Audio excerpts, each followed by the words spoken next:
तो चलो एक सच्ची घटना पर आधारित कहानी सुनाता हूँ जो उत्तर भारत के एक छोटे से गांव में हुई थी। सच्ची सावित्री की परछाई। यह कहानी एक महिला सावित्री देवी की है जो अपने पति और 2 बच्चों के साथ उत्तर प्रदेश के एक गांव में रहती थी। सावित्री बहुत धार्मिक थी और हर दिन सुबह 4 बजे उठकर तुलसी के पास दीप जलाती थी। लेकिन एक रात कुछ अजीब हुआ।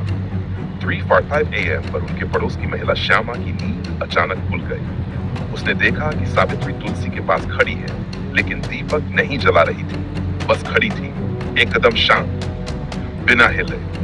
और सबसे डरावनी बात यह थी कि सावित्री की परछाई नहीं दिख रही थी। श्यामा को अजीब लगा, पर उसने सोचा शायद नींद में गलत देख रही है। सुबह होते ही जब वो सावित्री के घर गई, तो पता चला कि सावित्री का निधन रात 3 बजे ही हो गया था। दिल का दौरा पड़ा था।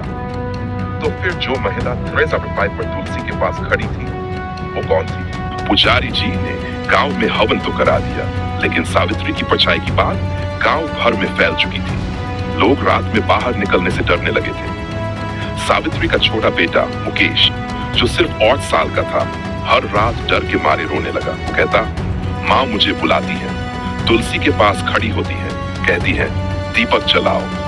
पर सबसे डरावनी बात ये थी, दीपक खुद ब खुद हर रोज 3:05 AM पर जलने लगता था। एक रात सावित्री की बेटी गीता ने ठान ली कि वो सच का पता लगाएगी। उसने अपने कमरे में कैमरा लगाया और खुद छिपकर तुलसी के पास बैठ गई। 300 पर सब शांत था, लेकिन जैसे ही घड़ी ने स्वाफल बजाया, अचानक एक ठंडी हवा का झोंका आया और दीपक अपने आप जल गया। गीता कांपने लगी और तभी उसने एक परछाई देखी, बिल्कुल अपनी माँ जैसी, मगर जमीन पर उसका कोई साया नहीं था। वो बस दीपक को देख रही थी। फिर अचानक पलटी और गीता की तरफ देखने लगी। गीता, तू दीप जलाना भूल गई। गीता बेहोश हो गई। अगली सुबह कैमरे में रिकॉर्डिंग देखी गई, लेकिन उसमें कुछ नहीं था, बस एक काली स्क्रीन और एक औरत की धीमी आवाज, जब तक दीप जलेगा मैं यही रहूंगी।